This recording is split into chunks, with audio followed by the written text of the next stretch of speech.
je voudrais insister sur différentes choses par rapport au CAE. Je connais le CAE depuis pas mal d'années. Et je veux dire qu'il y a des points qu'on a vaguement évoqués, mais peut-être pas suffisamment à mon avis. Je voudrais reparler.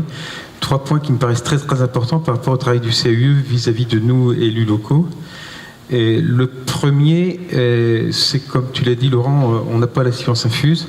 Et lors d'un projet, j'ai appris quelque chose, peut-être que vous le saviez depuis longtemps. C'était un projet dans le cadre de la commune de commune du Val d'Ardou, de feu la commune de commune du Val d'Ardou, puisqu'elle n'existe plus depuis le 1er janvier, de la construction des aménagements paysagers du centre de loisirs. Et puis les élus étaient tous autour de la table en disant, ah ben voilà, il faudrait mettre une balançoire, il faudrait mettre un toboggan, il faudrait mettre ci, il faudrait mettre ça. Puis j'ai dit stop, on va demander au CAE. Et quand on s'est trouvé autour de la table du CAE, ils ont dit voilà, problème de méthodologie. Donc vous n'avez pas la science infuse, ils nous l'ont dit gentiment, pas comme tu l'as dit très directement. Vous n'avez pas la science infuse, donc je le dis directement. Voilà, vous élus, vous devez donner vos besoins, et c'est un maître d'œuvre qui veut répondre à vos besoins. C'est pas la peine d'aller essayer d'inventer. Vous pouvez aller voir maintenant les aménagements, il n'y a pas de toboggan, il n'y a pas de balançoire, il y a des choses très bien, il y a un théâtre de verdure, il y a une piste de vélo, il y a des tas de choses, une mare pédagogique, je ne sais pas quoi, enfin, ça n'a rien à voir avec ce qu'on avait vu, mais c'est très bien et ça marche très bien. Puis voilà. C'est pour dire voilà, la méthodologie que nous apprenons. Et donc finalement la formation continue qu'on fait nous élus auprès du CAE, et ça c'est très bien. Deuxième point sur lequel je voudrais insister, et c'est grâce à toi Isabelle et puis sans doute au voyage que le CAE avait organisé dans le Fort Arlberg et puis en Allemagne du Sud, sur la concertation avec la population. Et quand on a fait le projet de centre-bourg à Maropré, puisque je suis maire de Maropré, je sais pas si, non c'est pas marqué au-dessus, et voilà, on l'a dit. Et quand on l'a refait, c'est vrai que là, comme un collègue là, tout à l'heure, Michel Le Chauve, voilà, dire qu'est-ce qu'on fait quoi. Quand on a un très gros projet, qu'est-ce qu'on fait. Et donc j'ai fait appel au CAE comme d'habitude, et bon, je passe au détail, c'est un peu ce qu'ont dit mes collègues là. Je voudrais dire juste que Isabelle a insisté, il faut absolument faire participer la population. Et du coup, on a fait vraiment une soirée de 8h à minuit, en comptant le pot final, de 8h à minuit. On a fait travailler, on avait 60 personnes d'habitants de la commune qui ont fait 3 tables rondes successives tous et qui ont donné leur opinion. Nous élus, on était un tout petit peu en retrait, on les laissait parler et on a tenu compte de ce qui avait été dit. Donc je veux dire la participation de la population, et d'ailleurs je pense que s'il y a un point sur lequel il faut pour l'avenir, parce qu'il faut se projeter dans l'avenir aussi, c'est comment nous élus, comment vous au CAE, on arrive à motiver le public pour travailler avec nous, parce qu'on a toujours besoin, dans le cadre de la démocratie, de faire parler la population, et que ce ne soit pas posteriori qu'elle nous dise mais ça ne va pas ce que vous avez fait. Et à partir du moment où ils ont réfléchi avec nous, ils pourront déjà moins critiquer, ils seront partie prenante et ils permettront que le projet leur appartienne aussi. Et ça, c'est des choses que j'ai appris grâce au CAE.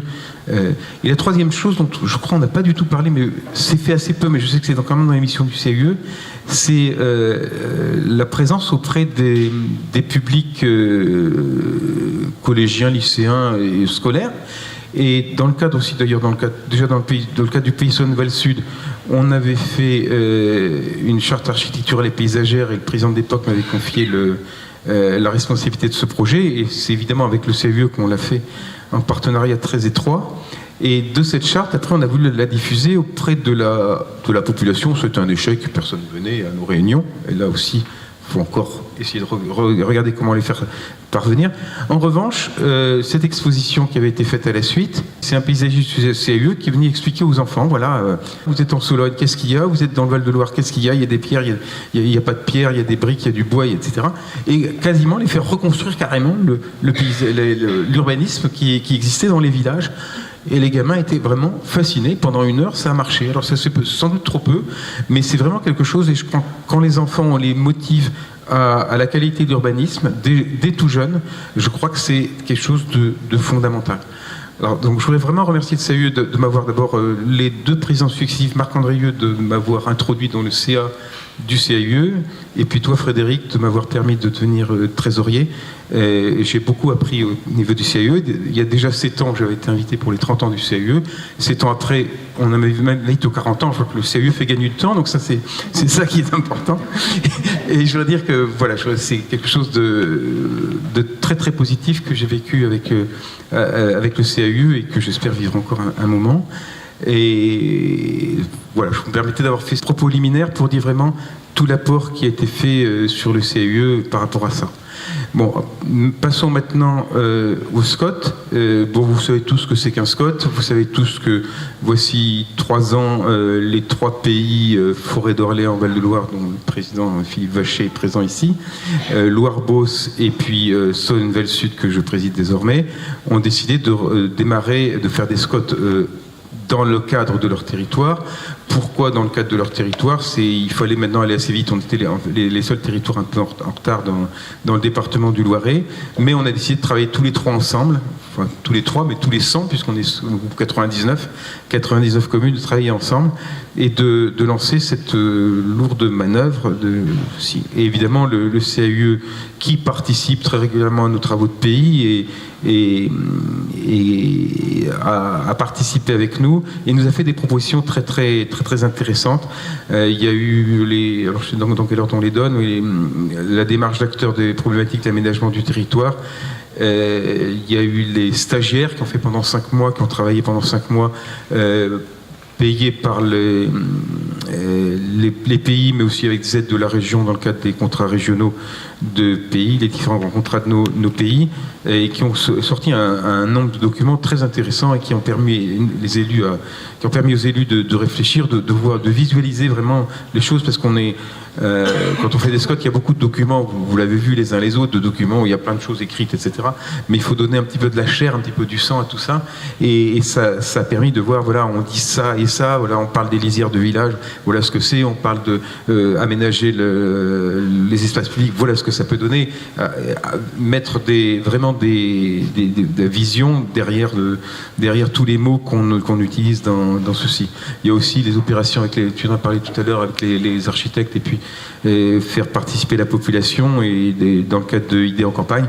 Donc c'est tout, si j'ose dire, cette matière grise qui nous amène et qui accompagnait aussi, qui accompagnait d'exemples, qui accompagnait de faire travailler les gens d'expériences qui sont intéressantes.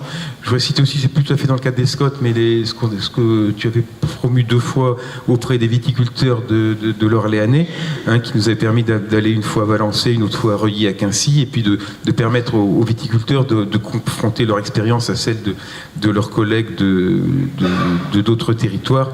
Et toute cette expérience du CAUE, elle a vraiment été indispensable et nous a amené beaucoup de choses. Alors maintenant, si je peux me permettre, en tant que trésorier du CAUE, et puis en reprenant les propos de Frédéric Neyraud et en remettant une couche, parce que je crois que c'est important, c'est vrai qu'on demande d'adhérer.